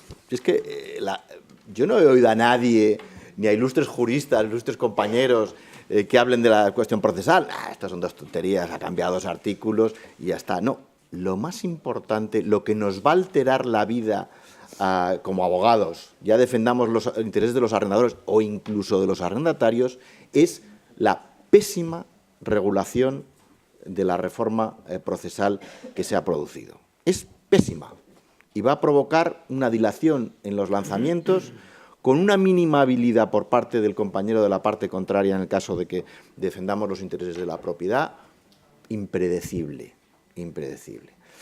Y antes de entrar en el debate, pues bueno, es muy bonito escuchar a compañeros de otros colegios, ¿no? Yo tengo la oportunidad de litigar en toda España, pero en lo que se refiere a los lanzamientos abiertos que comentaba Cristina, hombre, afortunadamente en Madrid, no sé qué experiencia tendréis vosotros, yo por la que tengo, no hay lanzamientos abiertos. Tenemos es decir, un drama. Aquí se fija día y hora desde el principio en el decreto de admisión a trámite de la demanda, luego en Málaga también. O sea, que eso es algo que afortunadamente no mejor sufrimos. para vosotros. Luego, respecto, me ha hecho mucha gracia porque tampoco lo había oído comentar a nadie, la pésima redacción del artículo 249. Yo os tengo ahora encima de la mesa una demanda de resolución del contrato por causa de necesidad y claro que había pensado eso.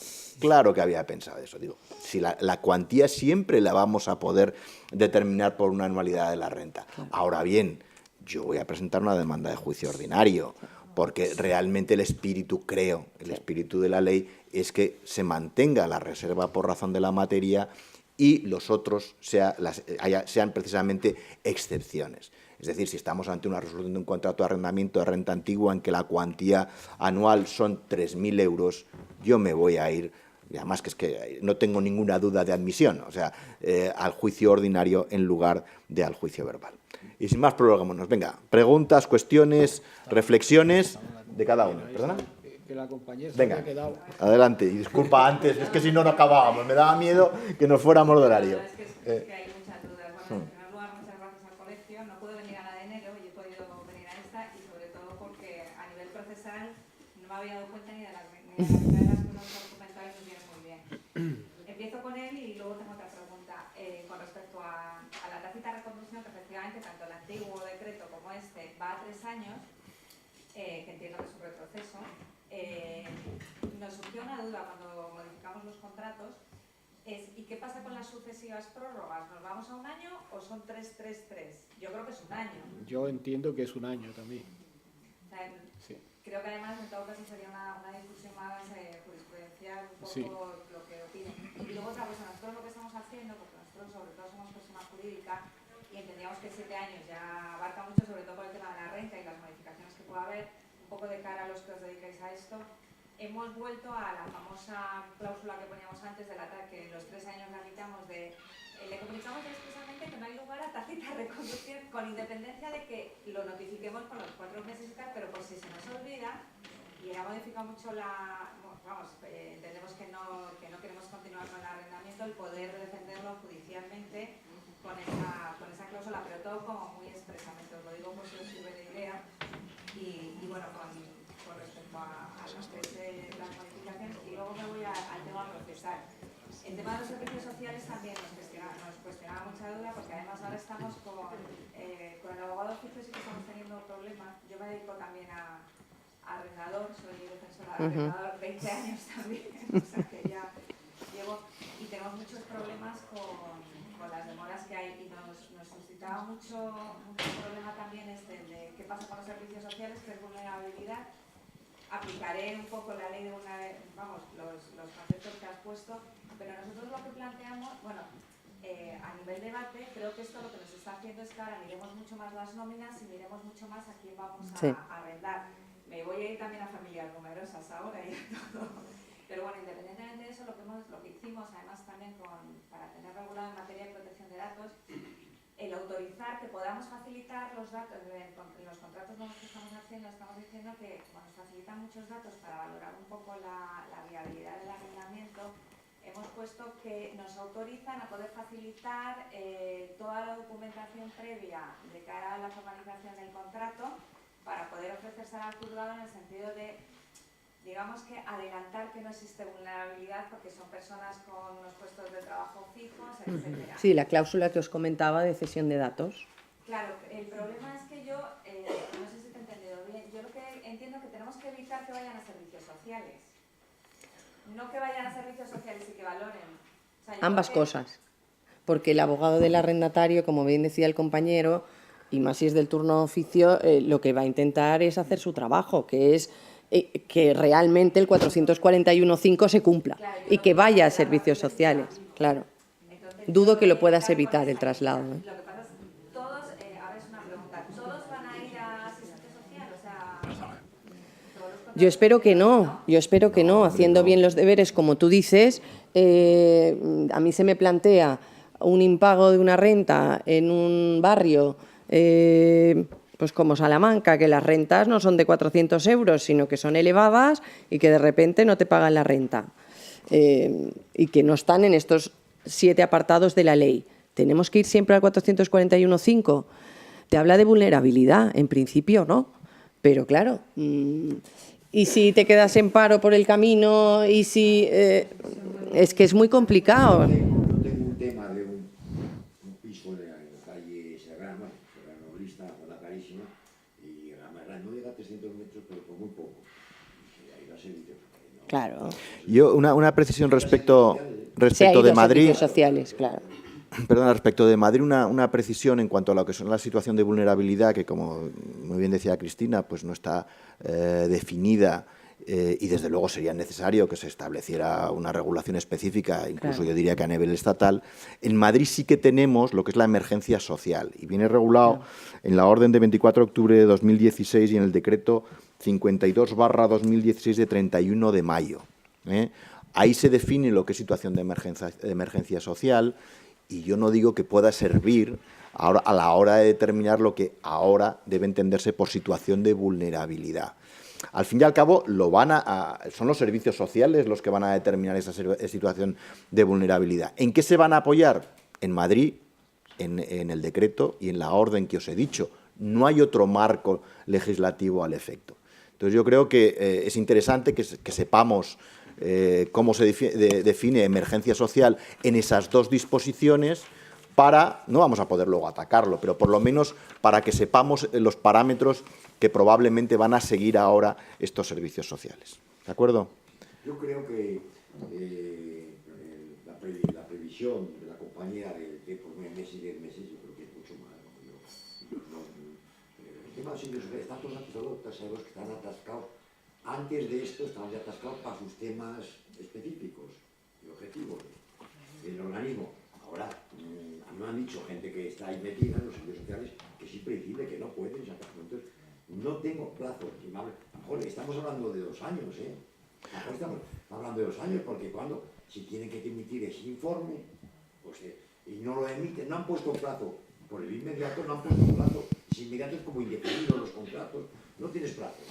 La verdad es que es muy desalentador. Yo iba a decirte, no seas tan pesimista. Es que me cuesta decirlo, la verdad. Yo de hecho, que asesoro a un grupo de empresas que tienen piso en alquiler, yo la línea de convención cuando salió este tema y sale vacío, he dicho que lo vendan. Hombre, tampoco, ¿no?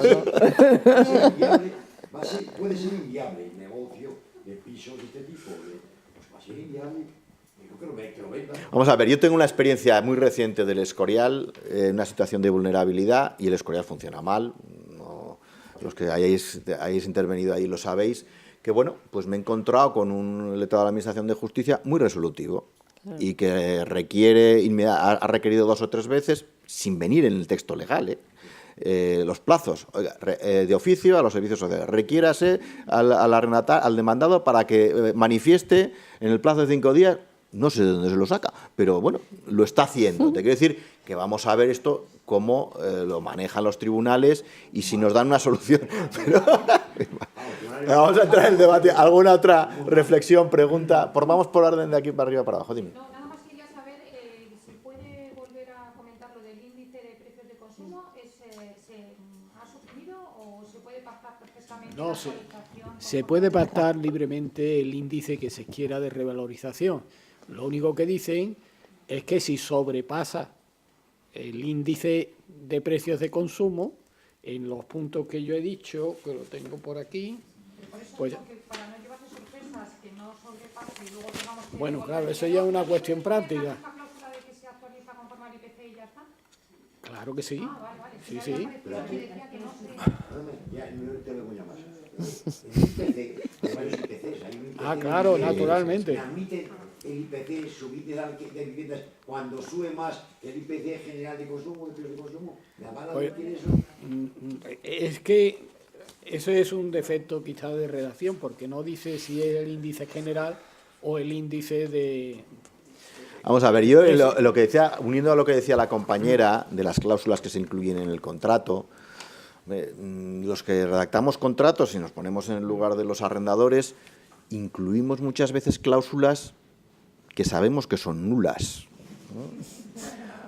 Pero que se incluyen. Bueno, pero tienes la duda, la razonable de que pueda decretarse nula. Se incluyen y luego, pues claro, es que es el arrendatario el que te va a tener que ir a un tribunal. En el caso del IPC, ahora mismo está claro el límite, que se puede incluir cualquier otra cláusula que se determine la nulidad. Sigue siendo válida, ¿no? La actualización conforme al IPC. Y ya está. Sí. Esa es la que es la correcta. ¿Y? Pero donde no distinga la ley, no debemos. Exacto. Claro. Pero no lo Venga, dice. para allá, seguimos, la siguiente. Me he quedado justo apartado una cosa que no había caído y de repente al oírla, y es que la familia vulnerable tenga que dar consentimiento a que pasen los datos. En eso no había caído. Y me parece súper importante porque, y claro, yo no había caído que ellos tienen que dar ese consentimiento, porque si ese consentimiento no le dan, ¿qué pasa entonces? Bueno, iniciamos la reforma, que por eso también os he puesto los artículos, con la ley de ocupación ilegal. Aquí es donde ya vimos siempre que hubiera otorgado el consentimiento, pero claro, la situación y las circunstancias de esta ley son otras muy distintas a las que hablamos hoy. Pero aquí la posibilidad que te habla de la reforma del 441, no lo confundamos, es la autorización de la cesión de los datos. Bueno, por Lo eso, darán. a ver, estamos en el caso que hablaba el compañero. ¿Te interesa? No dan los consentimientos, Ya. no hacen ni caso a nada y ni siquiera se pueden muchas veces. Yo si soy abogada del propietario estaré encantada, si no Claro. ceden los datos, porque se acaba rápido el trámite del 441.5. Un requisito obligatorio para que pasen los servicios sociales. Es que si no servicios sociales, ¿cómo examinan si eres una familia en situación de vulnerabilidad social? Claro. Pero vamos a ver, si es que está tan mal hecha la ley, Eso es lo que hablábamos al principio de la técnica legislativa. Claro, ¿qué sentido tiene que si eres una familia en situación de vulnerabilidad social, si no cedes expresamente los datos, no puedas verte beneficiado de la política social de las administraciones públicas? Igual que el plazo de inmediatamente, pues esto tiene el mismo plazo, que es ninguno. yo no hay plazo. no es por dar ideas, ¿eh? Claro, de ahí la solución que decíamos, como decía la compañera, de en un contrato, como tenemos que cambiarlos, poner esa cláusula anticipatoria de como arrendatario yo ya te estoy cediendo los datos con la firma del contrato de arrendamiento y cualquier causa de incumplimiento que derive en un procedimiento judicial ya autorizo a priori la cesión de mis datos. Puede poner que no vas a pasar los datos y que no se van a tener en cuenta los servicios sociales. Sí, pero eso es lo que decía Alberto, eso es una cláusula nula para mí, porque eso no respeta los derechos Pero del arrendatario. fijaros si está mal hecha la ley y que se te ocurren un montón de ideas y, bueno, aquí estamos para defender a arrendadores y arrendatarios, es nuestra obligación y eso hay veces que cuesta muchas veces asumir. Pero imaginaros que el que recibe la demanda no hace nada, no cede nada, porque es muy común. Pero que luego va a un abogado y le dice, ¿tú no has cedido los datos?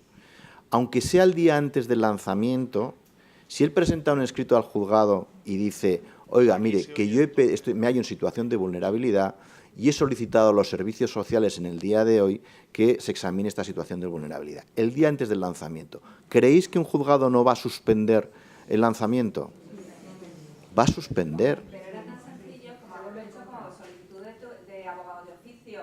Con unos En el plazos, plazo de con 3 unos días. plazos. Exacto. Que decides si te vas a Exacto. Es que era muy fácil, pero para los decretos, o sea, pues que hablen con juristas. bueno, pues eso es lo que nosotros desde el colegio pedimos, que se nos haga un poquito de caso. Luego, con respecto a todos los compañeros, muchas veces nosotros buscamos demorar los procedimientos y no nos damos cuenta que estamos demorando. O sea, si tú verdaderamente no tienes necesidad de servicios sociales, deberíamos ser nosotros mismos los que deberíamos. Ya, pero el derecho de defensa...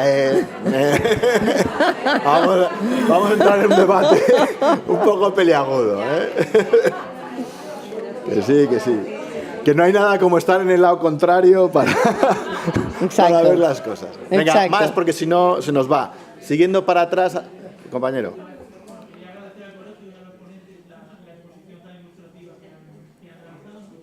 Tenía una pregunta para Enrique, una pregunta para Cristina y una reflexión general por la pregunta para Enrique.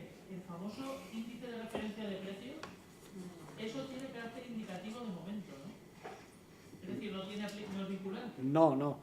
Eso yo creo que lo han establecido y además lo dicen de alguna manera para que la administración pública tenga una referencia de cómo evoluciona el mercado de los alquileres de vivienda.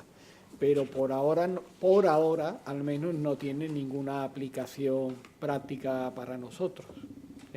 No, lo digo porque durante el debate parlamentario y durante Sí. la elaboración del decreto, Por eso, algunos partidos políticos pedían que eso tuviera carácter. por eso me guardo mucho de decir que eso no se va a utilizar. Al revés, he dicho que no sé si en el futuro se utilizará de alguna manera.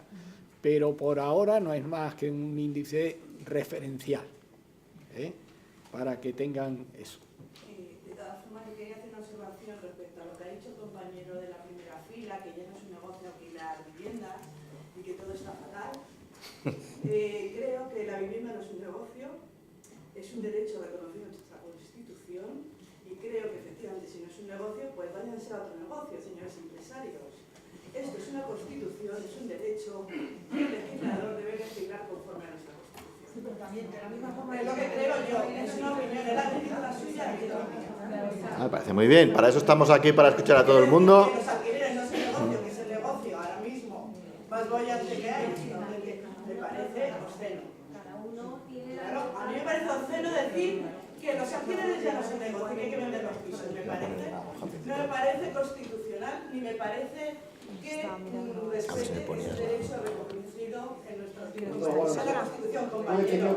Nada más. No pasa nada. Si los alquileres no son negocio, Puede otra lectura diciendo. la vivienda no es un negocio. No, la del general que había. Es un derecho. La vivienda Ahí lo tenías, ahí lo tenías. Mira, Vamos a ver, no, Pon paz, orden, pon paz, orden. por favor. Vamos a ver. No. ya está. Vamos a ver, por favor. Vamos a ver. Aquí escuchamos absolutamente todas las opiniones que, por supuesto, son totalmente respetables. Totalmente respetables. Pero, dicha la opinión, vamos a centrarnos un poco en la ley y en las cuestiones que son un poco objeto de debate. A ver. Sí, por favor.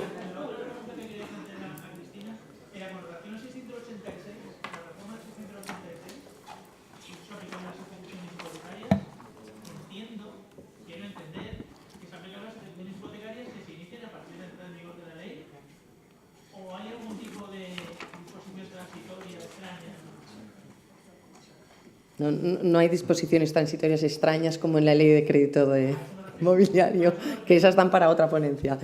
No, aquí en principio podemos criticar mucho esta ley, pero en este caso entra en vigor cuando entra en vigor, que es exactamente.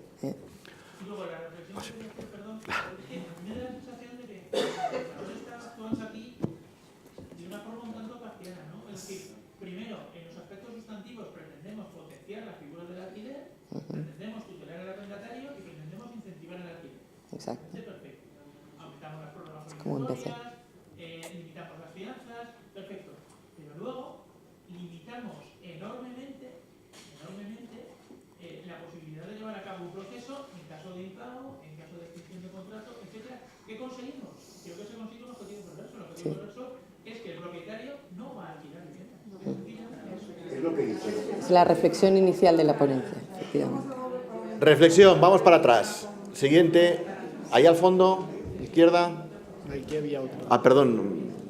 Mira, que está levantando el brazo. Dime. Buenos días. Yo quería preguntar, se ha expuesto que las modificaciones habidas mediante el Real Decreto 10 no tienen efectos retroactivos.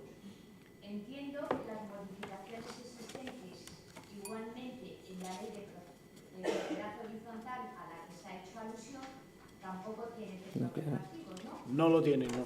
Porque, de lo contrario, todas aquellas oficinas o despachos profesionales, ya sea de abogados, cualquier profesión que se ejerza en un inmueble, nos veríamos con que a través de una junta de propietarios nos empezaran a modificar. No, perdona. Esto está previsto exclusivamente para las viviendas de uso turístico. O sea, no está previsto otro. O sea, la ley, el mismo texto del decreto, viene a decir que son ese tipo de arrendamientos que ha señalado en el artículo 9, que son los de viviendas turísticas. No otra cosa, otro sigue igual que estaba. Y los inmuebles que ya tienen adquiridas las licencias con anterioridad a esta modificación no les repercute para nada. No. Por acuerdo de junta ni nada. No pueden acordarlo, sería un acuerdo ilegal, a no ser que lo hiciera con las reglas normales de la ley de propiedad horizontal. O sea, que si es una modificación que implique la modificación estatutaria o la imposición de una regla estatutaria, que sería el caso, pues en ese caso necesitan una unanimidad, que no la van a obtener nunca porque el afectado va a votar que no, claro. Más, al fondo, y luego volvemos por ahí, nada más, pues volvemos otra vez. Aquí, compañero. Sí. Yo tengo una matización. Las leyes procesales son las vigentes en el momento. Es decir, aunque haya entrado en vigor el decreto ahora, se aplican los procedimientos actuales. Es decir, si el decreto es anterior al decreto, por el artículo 2. Sí, sí. No hay pero ninguna... también tienes la dispendencia, ¿eh? Sí. No, pero eso es para si hay pendiente un proceso. Es decir, si hay una ejecución ahora de un procedimiento que está ahora, aunque sea 2018... Que no se haya dictado el decreto a trámite, el decreto de admisión a trámite, ¿te refieres? el artículo 704. Yo creo que sí. Sí, claro, la ley, claro, sí, pero es que la retroactividad que hablaba la compañera era otra cosa, yo creo. Sí, no Estábamos hablando efectos- de otra cosa, ¿eh? Otra cosa, yo creo que no... Era lo que se ha comentado antes. Del 686 me parece que estaba diciendo, si eran las hipotecas. Yo creo que iba por Parece otro lado, que era pero- otra cosa, ¿eh? Me parece. Sí. Plazo para acudir a servicios sociales de 10 días. Si no acuden 10 días y la administración no actúa de oficio, Es que estamos, el 441 está en el ámbito del requerimiento. si no lo pide en los 10 días, No viene regulado, no viene establecido. Esa es la conclusión tuya, con el debido respeto. la cosa primera y la segunda, la de 549, dos barras por justificar, 549, sí. si no ha pedido los 10 días, se pasó el plazo. Lo que está diciendo 549 de la reforma es que no olvidemos que el plazo de espera va a seguir siendo, o sea, no va a ser aplicable para nada, pero que en estos recordamos que el decreto de admisión se tenía que haber hecho. Sí, porque te dice en los términos del artículo 441. Sí, tú y ya está. Pero nada más, pasan los 10 días de requerimiento y no se ha pedido, entiendo que tampoco puede ser. A ver, que nos van a mandar a los geo para echarnos. Compañera, dos preguntas más. Es que ahí hay matizaciones. Al respecto, a Enrique Jurado, al respecto de las viviendas turísticas en comunidades de propietarios, no he suscitado dudas la palabra limitación. Por limitación podemos entender que por 3 quintos doble mayoría se puede prohibir. Sí. Vamos, yo me he expresado como dice exactamente la ley, pero eso lleva implícito que evidentemente lo han querido suavizar, decir limitación, pero quiere decir prohibición. Y de hecho yo ya conozco alguna comunidad que están convocados juntas para hacer eso. Y además, tú fíjate que además, si lo permiten, con las limitaciones que sean, lo pueden grabar, porque le pueden decir, oiga usted, y ahora su cuota de participación no va a ser la que viene en su título, sino que vamos a pactar que sea mucho más. Y usted va a contribuir con no sé cuánto a los servicios generales y tal. Enrique, tenemos que acabar, que me están haciendo aquí señas. Lo siento mucho. Simplemente recordaros, 28 de mayo, arrendamiento de alojamientos turísticos. En horario ya de tarde más normal, va a venir el director general de la vivienda de la Comunidad de Madrid, dos compañeras